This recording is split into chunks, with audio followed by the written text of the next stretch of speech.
Man, women like this, they worry me because they don't understand the privileges that they have. You know what I mean? They don't understand the protection, the just them being able to talk, how much men have, sacrificed, you know what I mean, for them to speak their mind on how they view things in the world. But anyways, here you're gonna have a self-proclaimed feminist. I'm gonna show you her profile in a little bit. Right? We got Rose Hackwoman, or what her name, Rose Hackman. And, you look at her profile, author of Emotional Labor. So you already know she's a feminist. So you see in her profile, journalist, feminist, strategist, hack woman, love of water, flowers, trees, and dogs.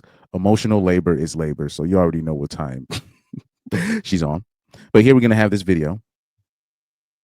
And she is going to downplay men's innate nature to protect.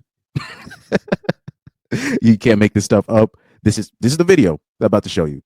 It's just going to be her just downplaying man's innate, nature to protect women specifically. But here we are. I've been interviewing a bunch of men for this new book that I'm working on, and a lot of them are telling me that men can't be men anymore. And when I ask them about that, one of the things that they say is they can't be protectors. We need to allow them to be protectors, they tell me. And of course, I ask, protect who and protect those people from what? And their answer, of course, is protect women from the dangers of other men.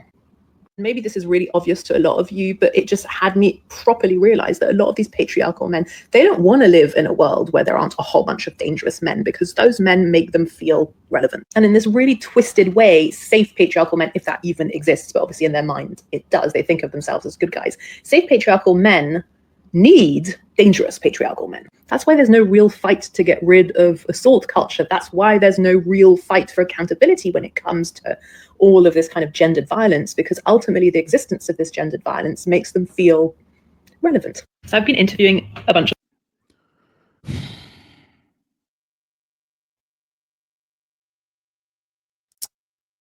By the way, let me also show you something. By the way, she's married, by the way. She's married to this guy right here. Yesterday marked 1 year since I made the excellent decision to marry my favorite person, and would you believe that my heart just keeps growing? I'm gonna leave my comments to myself on that one. Is she? I'm gonna assume that she's Australian.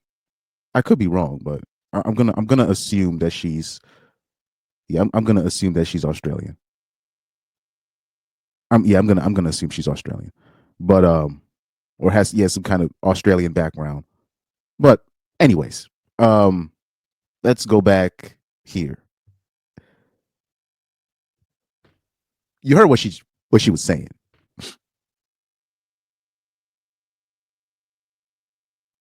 When we talk about particularly Australians, British women, this is what you call like the final form of feminism.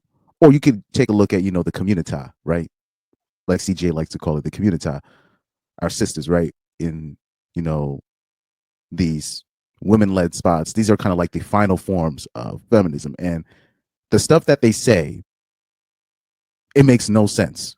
Even though what I like to do is if you tell me something, right, especially in the public, especially if it's a declaration, right, I will hold you to that. I won't argue you down per se. I will hold you to what you said.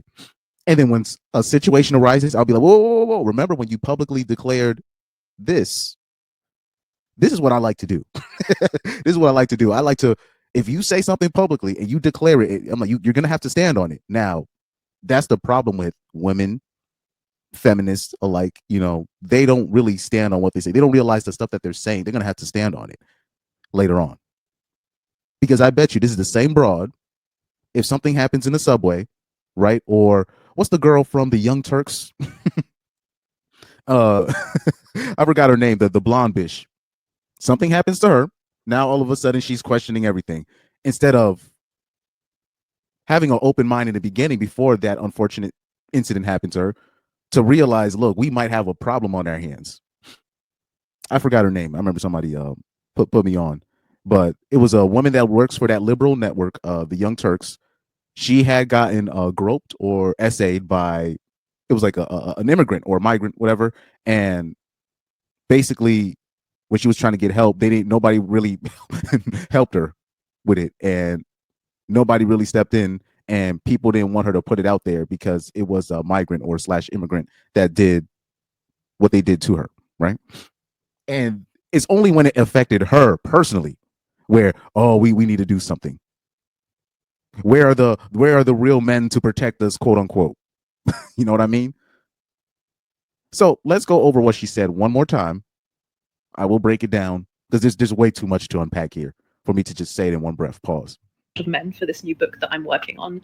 And a lot of them are telling me that men can't be men anymore. And when I ask them about that, one of the things that they say is they can't be protectors. We need to.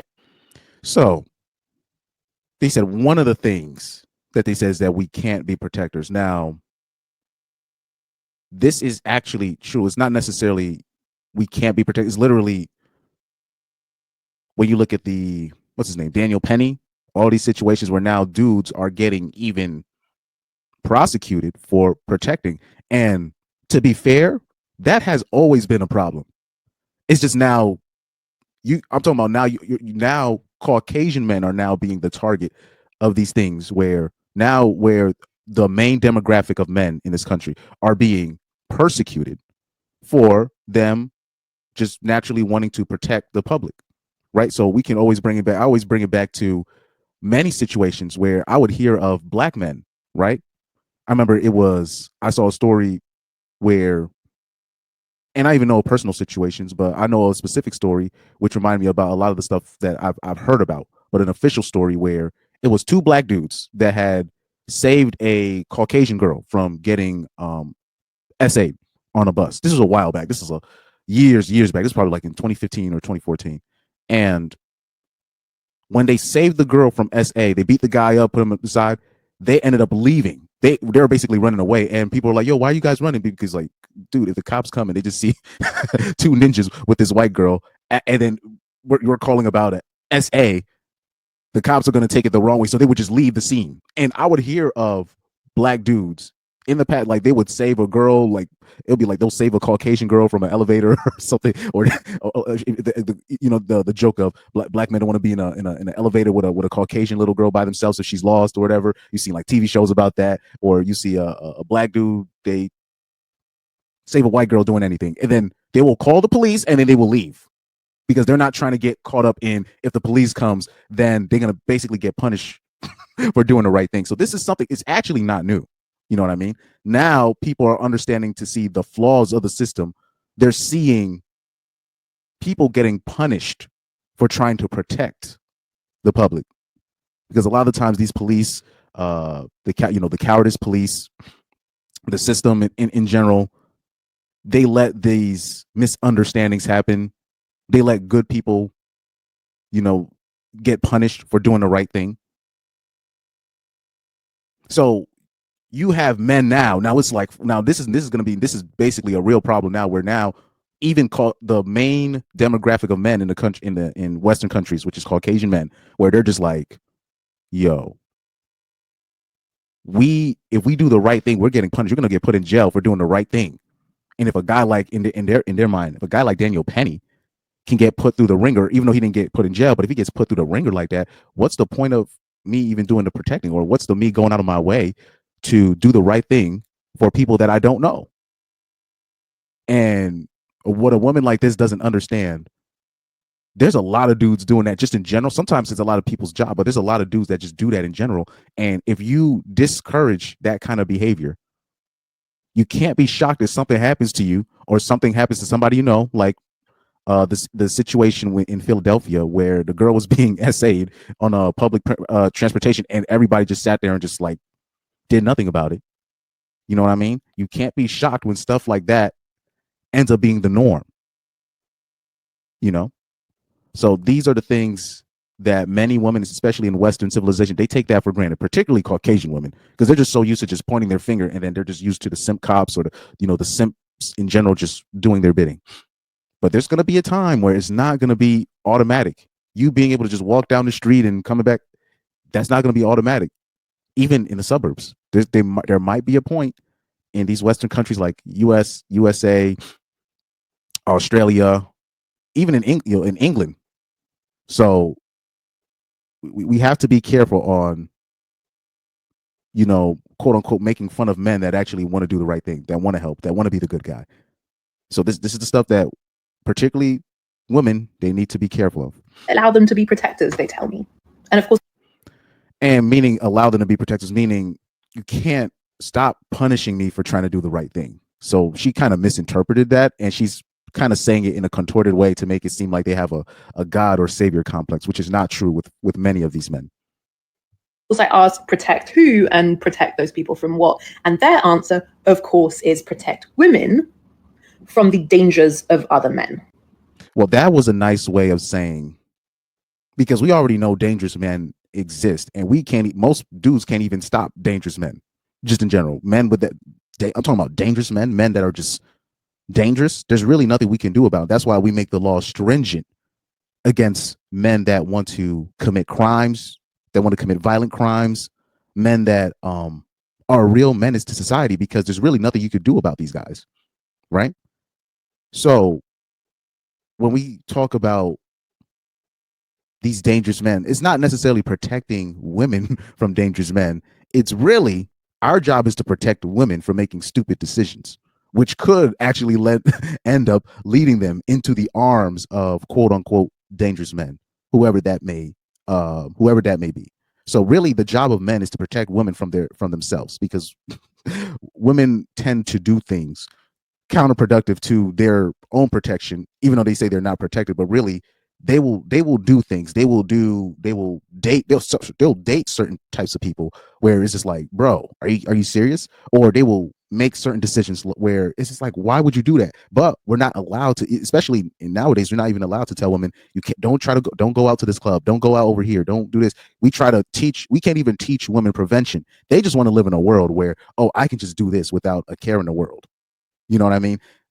They just feel like they should be able to walk the streets unopposed, and you don't have to worry about nothing. They can just leave the house unlocked. They can leave their car unlocked and be shut, and just be able to come back to their spot and nothing's stolen from them. But that's just not how the world works. Men, this is where the disconnect is showing right here. Men understand how the world works. You know what I mean? You could try to, men have already, we had guidelines, we had rules. When you look at Saudi Arabia,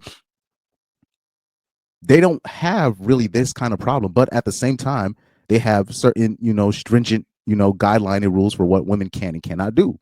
And that's one of the main important parts to how that society functions.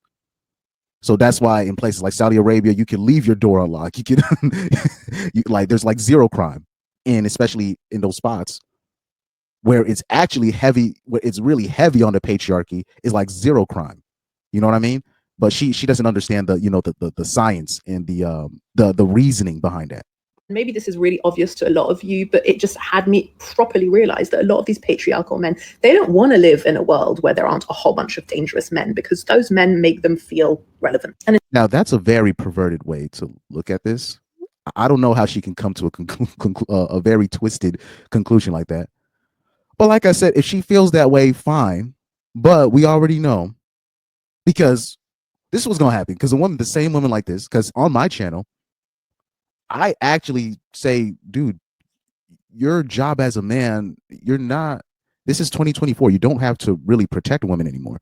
Now, when I say stuff like that, or people like me say women are not owed protection, especially women you don't know. And then when I say that, or other men say that, women will come back and say, you're trying to punish women for not dating you. And you're just like, what do you mean? Why are we not allowed to protect ourselves? This is going to be, because I'm telling you, this is going to be the same women when I say, hey, women are not owed protection, same way like men are not owed relationships, sex, etc., and all that. But we already know it. Once I say that, or you'll have guys in the MGTOW space, SYSBN space. They say that. Then we get our channels demonetized. And all we're saying is, okay, we'll leave you alone. Men will say, okay, we'll leave you alone. And men get criminalized for doing that. Literally. So this is actually where my ire is for women like this, because I know how women like this think. Something's gonna happen. I'm not saying to her, but something's gonna happen. And then, like, remember when I show you the video of the girl getting robbed in Chicago, right? And the guy just kind of sat there, just like, whoa, shoot, she getting robbed. And he just walked away. And then you have all these simps in the comments talking about, you let a girl get robbed. I'm like, that's not his responsibility. Unless unless am I missing something? Is that his sister or his mom or something? If not, that's not his responsibility. She's not owed protection. He's not some sacrificial lamb where he has to sacrifice his life. That's not. But when I say something like that, right? Then women get mad. And especially women like this, they're going to get mad even after saying all of this. Even after saying all of this. Like, women don't even realize the laws that Republicans want to pass. It's actually protecting them. But they don't even see it.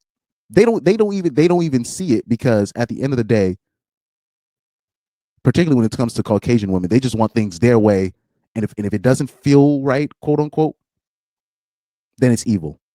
Then it's, oh, men are patriarchal. Then men are they just want to all they want to do is protect men from other men, so they don't really want to fix the problem so they can feel relevant. What kind of twisted logic is that?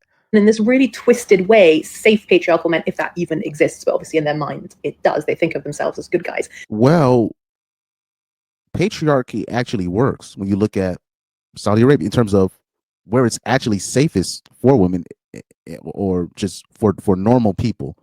It works in those spots like that. The only problem is, in those countries like that, women aren't really allowed to be loud and, argue with men in public. You know what I mean? Like in a spot like that, that lady, what's it, the black lady, she had got arrested for talking loud to an official, and they locked her up expeditiously. And people are just like, but they have a certain way of doing things, and you talking loud to a man, that's not supposed to happen in general, especially not in public. You know what I mean? It causes the chaos. It causes the confusion where people don't know who's in the right, who's in the wrong. The guy can't yell at you back, because then he's going to be a bully. He can't put his hands on you back. Then he's going to be abusive, even though you could be yelling about something and you could be the abuser. But this is the chaos they want to avoid. So they locked her up expeditiously. This is, in those spots, there is a certain way of doing things. So these are the things that women like this and feminists like Rose Hackman, they tend to neglect. But she's a feminist, so I don't expect her to really be able to think. Safe patriarchal men need dangerous patriarchal men. That's why there's no real fight to get rid of assault culture. That's why there's no real fight for accountability when it. Bruh. You hear what she's saying, man? This is crazy, man. I really feel bad for particularly the Caucasian dudes that want to actually, that still want to date women like this. Because I'd be shocked. Like, I saw something where, what's the vice president? Vance, right? Vance was going up there with his Indian wife, right? And it was the Wignat Brads, and they're talking about, why couldn't he find a white wife? And I'm like, what? A white wife like this? like this? Are you kidding me? Because this is how a lot of them think. Patriarchy this, patriarchal that, and you're just like, what? Motherfuckers not trying to hear that. What are you talking about? Patriarchy and inequality, and the white dude is born in the year 1990 something or the year 2000 something. What are you talking about? They're not trying to hear that. Anyway, comes to all of this kind of gendered violence, because ultimately the existence of this gendered violence makes them feel. And also, yeah, a lot of the Wignat Brads, I try to tell people, just don't take them seriously on Twitter. But what they have to understand, they need to have a serious discussion on, like, when are white dudes are going to hold their daughters and the women in their lives accountable for being the most spoiled brats, like, ever. Like, are you ever going to hold these women accountable for just being awful people. I'm like, don't you find it weird that like basically all of the presidents, all of the like now Republican presidents, all of them got like different like wives from like different races. I'm like, doesn't that mean something? Shouldn't that show you something? Who's the problem? But but like I said, most this is why I always say most the alt-right, white dudes, they're just really simps because they ain't gonna call out they hoes for, I'm talking about for nothing. They think they're angels. They because when I saw them attacking JD Vance, I'm like, oh, it's clear. I'm like, they must have not really, they really don't know how Caucasian bitches are in college, how they think, how they talk. Because it shouldn't even be a shock if a guy like a JD Vance couldn't find a decent Caucasian bitch to just play her role. A Caucasian bitch around his age to just do what she's supposed to do and be quiet for a little bit. But this is the different time that we're living in, where you got the average woman that thinks, the average American woman, the average Caucasian American woman that thinks like or adjacent to a Rose Hackman.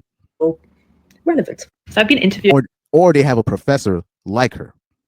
These are the things that need to be addressed. These are the things that need to be addressed because these are the people that are affecting the minds of the young. But let me know what you think in the comment section, whether I'm wrong or right. You know what I mean? But yeah, let me know. Please like, share, and subscribe. And I am out of here. I don't want peace. I want problems always.